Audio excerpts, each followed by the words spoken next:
Welcome to C-Press News, understanding human rights in the world from the West. On today's story, Palestinians are mourning 12 killed in Jenin. Thousands of Palestinians marched through the streets of Jenin on Wednesday for the funeral of 12 people killed in Israel's largest military operation in the occupied West Bank in over 20 years.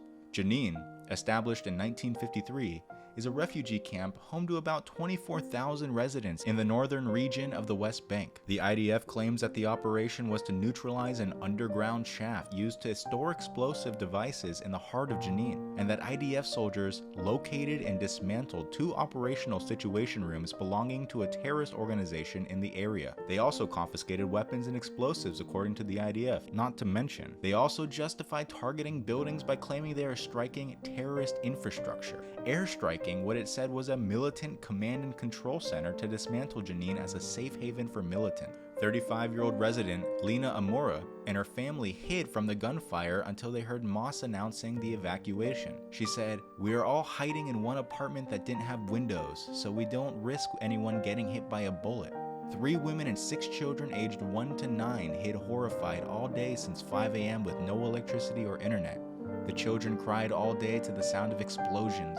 When they finally walked outside, Lena likened the wreckage to a storm and earthquake, citing plowed streets, broken pipes, downed electricity poles, and piled cars. 16-year-old Duha Turkman says that the IDF invaded their house, locked her family in a room, and took the house as a sniper's position to attack the camp. They couldn't even use the restroom and were forced to sit and listen to the explosions and gunfire. According to the Palestinian Ministry of Health, at least 5 of those killed in the attack were teenagers, and of the 100 wounded, 20 remain in critical condition.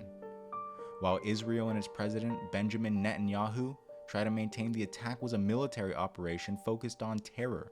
The Palestinian Authority president, Mahmoud Abbas, called the large-scale military operation a new war crime, while Egypt called the Israeli incursion an act of aggression.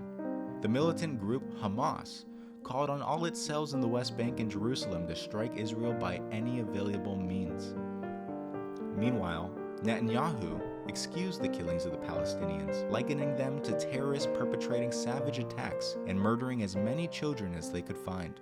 This has been C-Press News, updating you on the situation that's very tense in Israel and Palestine. Thank you and stay tuned for more to come.